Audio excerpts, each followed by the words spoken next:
Olá, gente! Como eu havia prometido, na sexta-feira estamos retornando com um trabalho sobre a Boa Nova da Umbanda. Aqui na ECO era um trabalho antigo que nós fazíamos e agora estamos retornando com ele. Hoje nós vamos falar de Uitã. Itã é a forma que a gente encontra de falar através da mitologia iorubá. Então hoje o Itã que eu vou falar é de Xangô. Xangô é condenado por Oxalá a comer como os escravos. Xangô Airá, aquele que se veste de branco, foi um dia às terras do velho Oxalá para levá-lo à festa que faziam em sua cidade. Oxalá era velho e lento. Por isso, Xangô Airá o levava nas costas. Quando se aproximava do destino, viram a grande pedreira de Xangô, bem perto do seu grande palácio. Xangô levou Oxalufã ao cume.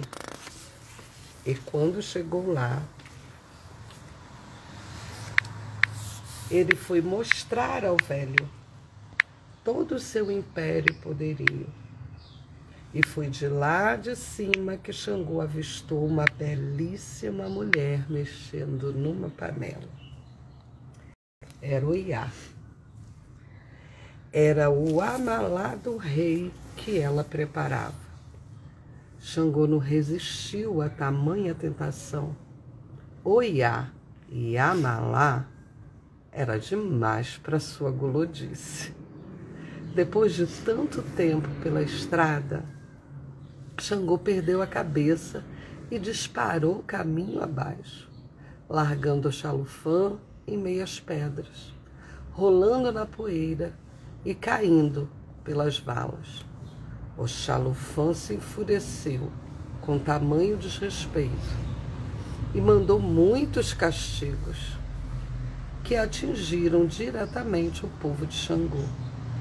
Xangô, muito arrependido, mandou todo o povo trazer água fresca e panos limpos. Ordenou que banhassem e vestissem Oxalá.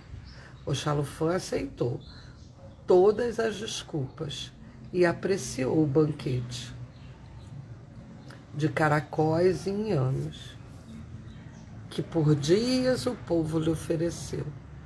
Mas Oxalá impôs um castigo eterno a Xangô. Ele, que tanto gosta de fartar-se de boa comida, nunca mais pôde Xangô comer em prato de louça ou de porcelana. Nunca mais pôde Xangô comer em alguidar de cerâmica. Xangô só pode comer em gamela de pau, como comem os bichos da casa e o gado, e como comem os escravos. Esse Itã, ele vem colocar muitas questões aí para a gente pensar, Primeiro que Xangô, na sua vaidade, ele se encantou, perdendo o rumo, Ele tinha um objetivo. E ele, nesse objetivo, ele falhou. Ele largou o objetivo no meio e foi atrás de algo efêmero, um desejo, um sonho. E aí a gente trazendo para a nossa vida esse Itã, a gente vai pensar quantas vezes a gente perde a disciplina e perde o foco nas nossas questões.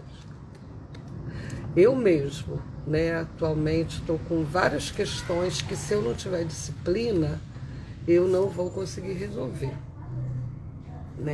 Todo mundo sabe que a gente está mudando, então a gente fez a mudança do terreiro, a gente fez a mudança da casa, E para mudar, a gente precisa entregar aquilo que a gente já estava.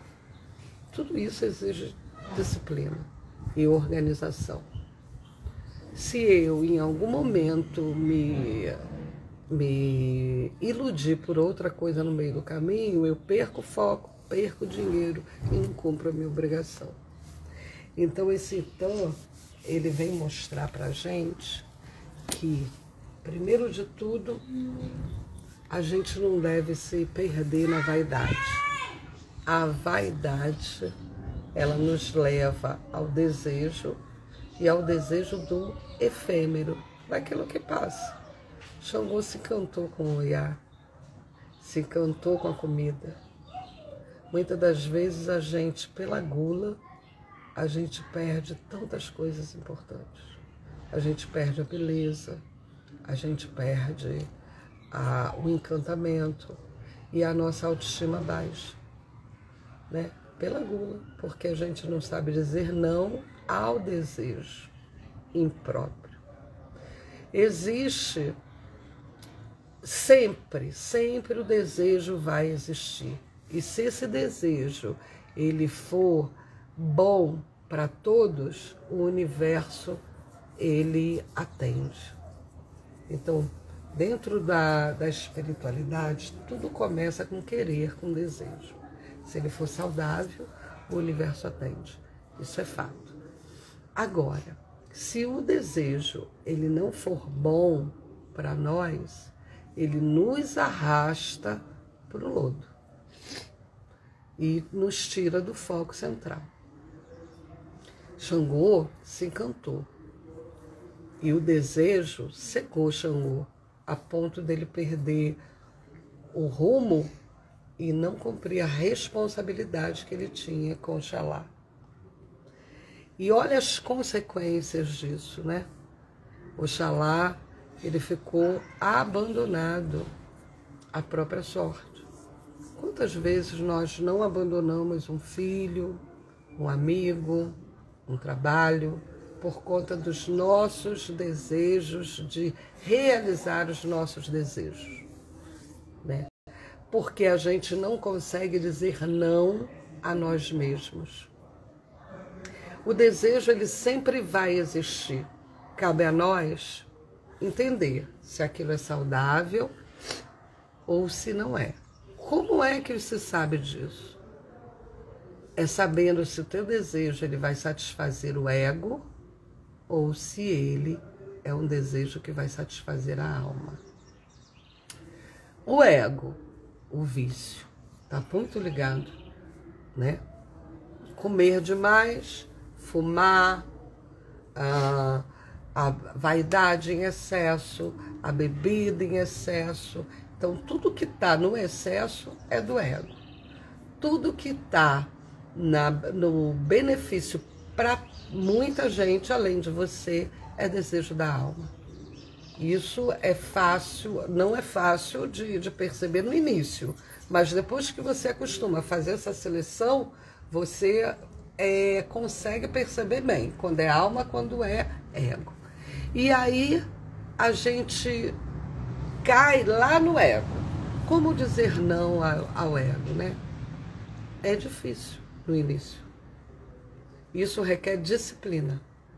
Dizer não ao ego é uma conquista. A gente não consegue dizer não ao ego logo da primeira vez. Não é. A gente vai aos poucos, a gente diz um não aqui, um não ali, e a gente vai se disciplinando e aos poucos a gente vai conquistando cada vez mais. Tem um monte de gente que vai para a academia e ama a academia e vai vencendo seus limites ali. A academia deveria servir para disciplina em outros momentos da vida da gente, né? Com vício, com cigarro, você não precisa dizer sim toda vez que você tem vontade de fumar. Você também não precisa dizer sim a toda pessoa que você se sente atraído. Você não precisa dizer sim a toda comida que você quiser comer. Então, o não faz parte da nossa vida e a gente tem que aprender a aceitar o não com a mesma alegria que a gente aceita o sim, né? Xangô, ele nos ensina muito com esse Itã, né? E além disso, ele, além de nos ensinar a dizer não a nós mesmos, ou seja, a vencer o mal que existe dentro de nós, porque todo mal reside em nós, isso nos faz pensar quantas vezes a gente pratica algo ruim e põe a culpa no outro. Ah, eu fiz isso, que é o primeiro estágio, né? O primeiro estágio é a gente colocar da imaturidade que eu falo, né? O primeiro estágio da imaturidade, eu fiz isso porque fulano fez aquilo, né?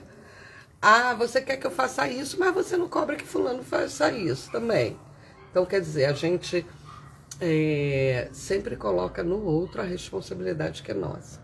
Sendo que tudo que nós temos que vencer está dentro de nós, né? O caminho é nosso, o caminho não é do outro. Então, vamos entender com esse então que o nosso caminho é nosso, não é de ninguém.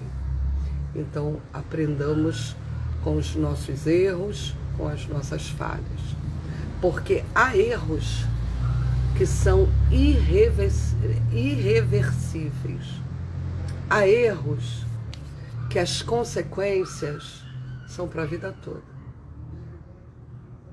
Nunca mais a gente volta ao primeiro estágio, ao estágio do início.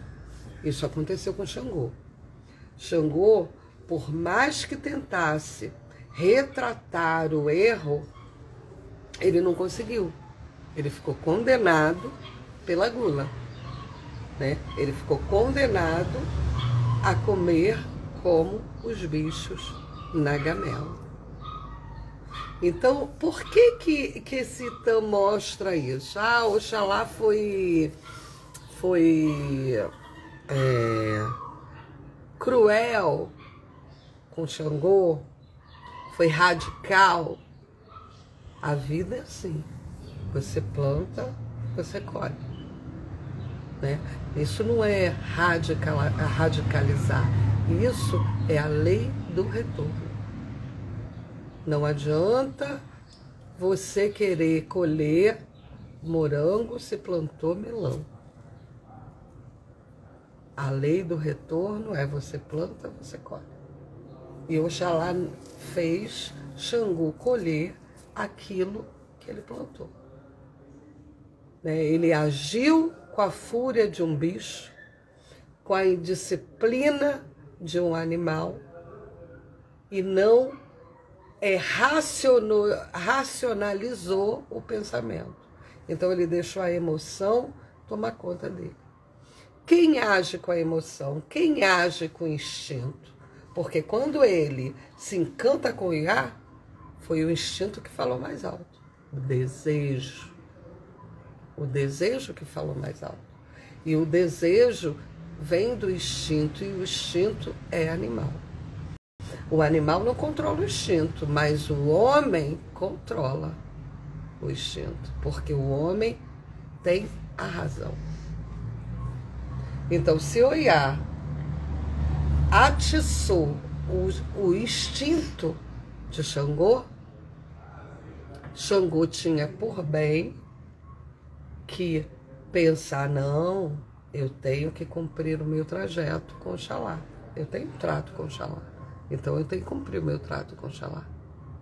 E ele não pensou nisso. Ele deixou o instinto falar mais alto. Ou seja, o ego domou a inteligência de Xangô.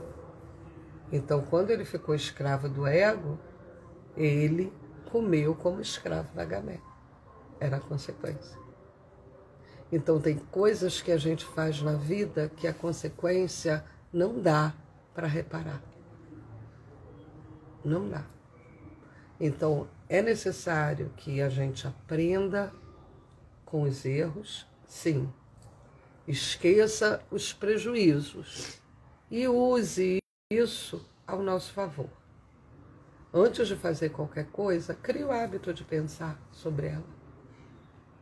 Hoje você vai pensar um pouco, vai errar um pouco mais, amanhã você erra um pouco menos, e assim vai aumentando. Poxa, se eu fizer isso, vai acontecer o quê?